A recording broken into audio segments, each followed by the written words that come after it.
শিক্ষার্থীরা, আশা করি তোমরা সবাই ভালো আছো। আজ তোমাদের তৃতীয় শ্রেণীর আমাদের পরিবেশ পড়াবো বলে হাজির হয়েছি। দেখি তোমাদের বইয়ের 118 পাতায় কি আছে। চাঁদ মামার লুকোচুরি।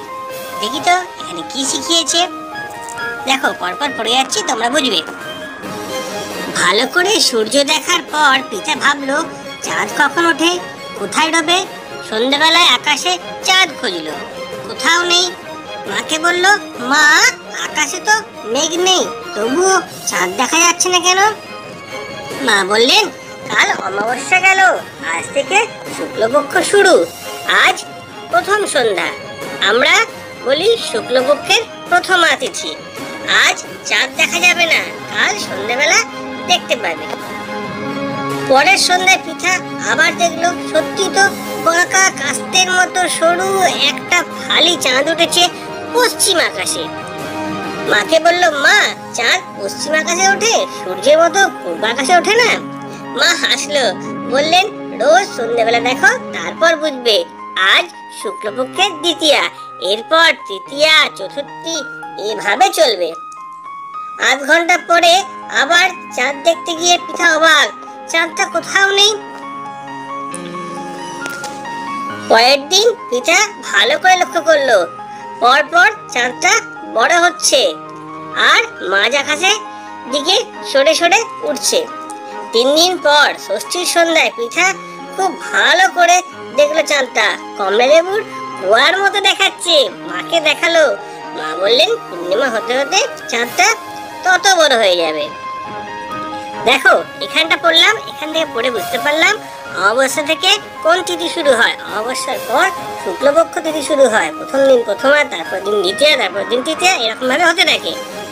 আর শুক্লপক্ষের প্রথমা তিথিতে চাঁদ দেখতে পাওয়া যায় না। ঠিক আছে, এরপরে দেখো কি আছে। পরদিন স্কুলে এসব কথা বললো পিঠা। স্বপন বলল, আমিও দেখেছি দিদি, পূর্ণিমার সন্ধ্যায় চাঁদটা ঠিক পূর্ব আকাশে ওঠে, গোল থালার মতো। আয়ুব বলল, পূর্ণিমার আকাশে শুধুই চাঁদ, তারা বেশি দেখা যায় না। দিদিমণি বলল, ঠিক বলেছো, পূর্ণিমার পর থেকে কৃষ্ণপক্ষ শুরু হয়। প্রথম সন্ধ্যাকে বলে কৃষ্ণপক্ষের প্রথমা, তারপরে কৃষ্ণপক্ষের দ্বিতীয়া, তারপর তৃতীয়া, এভাবে চলতে থাকে। কোন তিথিতে আকাশে অনেক তারা দেখা যায় বলতে পারো? সবাই ভাবতে লাগলো। তারপর পিঠা বলল, এবার ভালো করে দেখবো। বেশ, একটা অমাবস্যার থেকে পরের অমাবস্যা পর্যন্ত দেখবে। কবে সন্ধ্যাবেলায় কোন দিকে চাঁদ উঠছে, দেখতে কেমন, আগের দিনের থেকে চাঁদটা কতটা সরে গেছে, কোন দিকে সরছে, আকাশে তারা কম না বেশি। দেখো, এর উপর ভিত্তি করে একটা ছক তৈরি করা হয়েছে।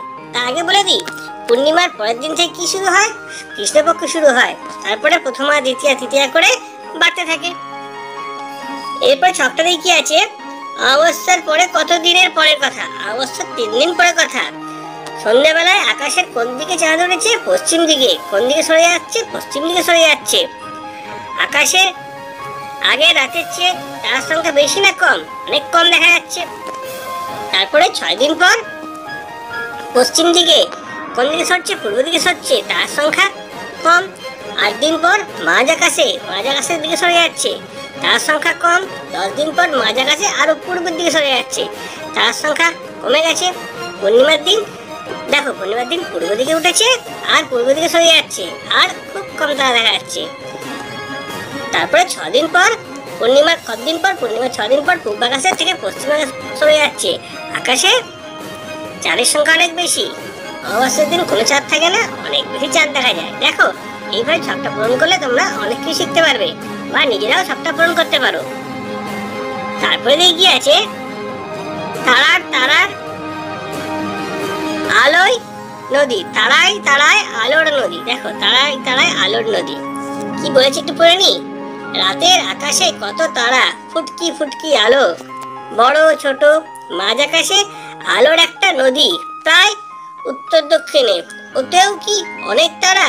তারাগুলো কি এক জায়গায় থাকে নাকি সূর্যের মতো সরে যায়? স্টিফেন পূর্ব আকাশে 3টে তারা দেখলো, ভাবলো পরে আবার দেখবো তারাগুলো সরে যায় কিনা। 2 ঘন্টা পর এসে দেখলো পশ্চিম আকাশে সরে গেছে।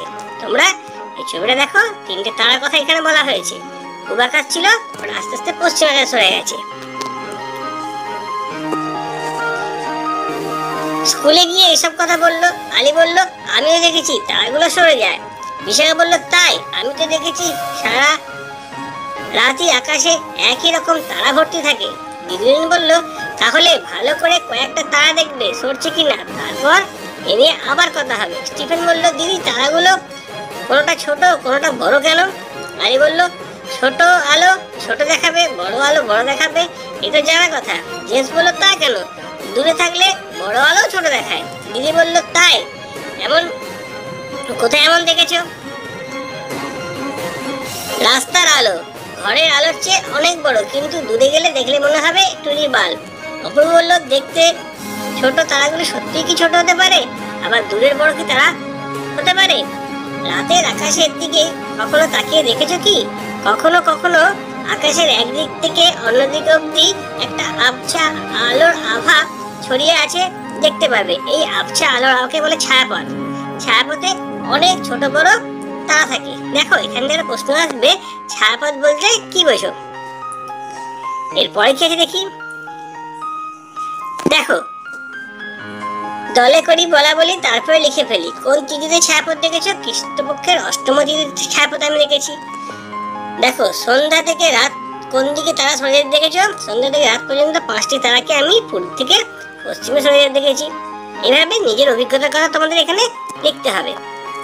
তারপরে দেখো, তারার কথা, মেঘের কথা।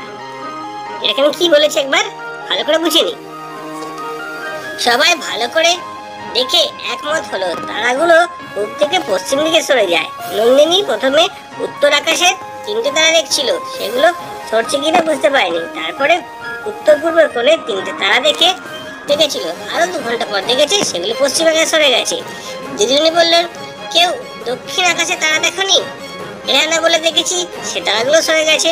বেশ, আজ সন্ধ্যাবেলা পূর্ব উত্তর দক্ষিণ আকাশে তারা দেখবে, কোনটা বেশি সরছে কোনটা কম সরছে। আজ আকাশে মেঘ করেছে, রাতে কি আর দেখা যাবে? বেশ তো, যে সন্ধ্যায় মেঘ থাকবে না সেই সন্ধ্যায় দেখবে। অবন্তী বলল, দিদি মেঘ কেন হয়?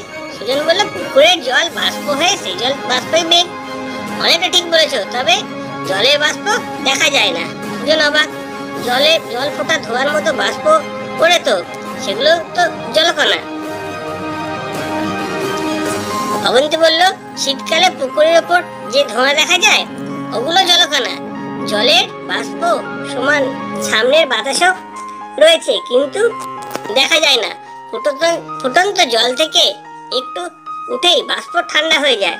বাতাসে ভেসে থাকা খুব ছোট ছোট ধুলোকণার গায়ে ছোট ছোট জলকণা জমে, ওইগুলো ধোঁয়ার মতো দেখা যায়। রেহানা বলল, আর মেঘ? নদী সাগরের জল শুকিয়ে বাতাসে জলীয় বাষ্প বাড়ে, ওই বাষ্প ঠান্ডা হয়, তারপরে বাতাসে ভেসে থাকা ধুলোকণার গায়ে জলকণা জমে পাশাপাশি ভাসে। তারা সূর্যের আলো আটকে দেয় বা নানা দিকে ছড়িয়ে দেয় আকাশের সেই জায়গাটাকে বলা হয় মেঘ। তারপরে কি আছে দেখো, দলে করি বলা বলি, তারপরে লিখে ফেলি। রাস্তায় ধুলো ওড়ে, তোমরা নিশ্চয়ই দেখেছো। ঘরের মধ্যেও ধুলে দেখেছো। রাতে টর্চের আলো দিয়ে দেখা যায়, দিনে দরজার ফাঁক দিয়ে সূর্যের আলো পড়লেও ধুলো দেখা যায়। নানাভাবে দেখো, কোথায় কি ঘটনা ঘটেছে তা দেখো আর লেখো। দেখো, এখানে ছবি দেওয়া হলো, পরপর ছবি তোমরা বুঝতে পারবে দিনের আলোতে কেমন ভাবে দরজার ফাঁক দিয়ে সূর্যের আলো ঢুকলে ধুলো দেখা যায়, আর রাতের আলোতে কেমন ভাবে টর্চের আলোতে ধুলো দেখা যায়। এই ধুলোগুলো প্রকৃতপক্ষে জলকণার সঙ্গে মিশে গিয়ে কিন্তু মেঘ হয়। অবশ্য নদী সমুদ্রের জলকণা যখন বাতাসে উপরে ওঠে তখনই মেঘ হয়। দেখো, এখন পর্যন্ত যা পড়ানো হলো আশা করি বোঝা গেছে। এরপরে আরো পড়ানো হবে। যদি আজকে ভিডিওটা ভালো লাগে লাইক কমেন্ট শেয়ার করবে, চ্যানেলে যদি নতুন থাকবে চ্যানেলটা সাবস্ক্রাইব করবে। তোমরা সবাই ভালো থাকবে।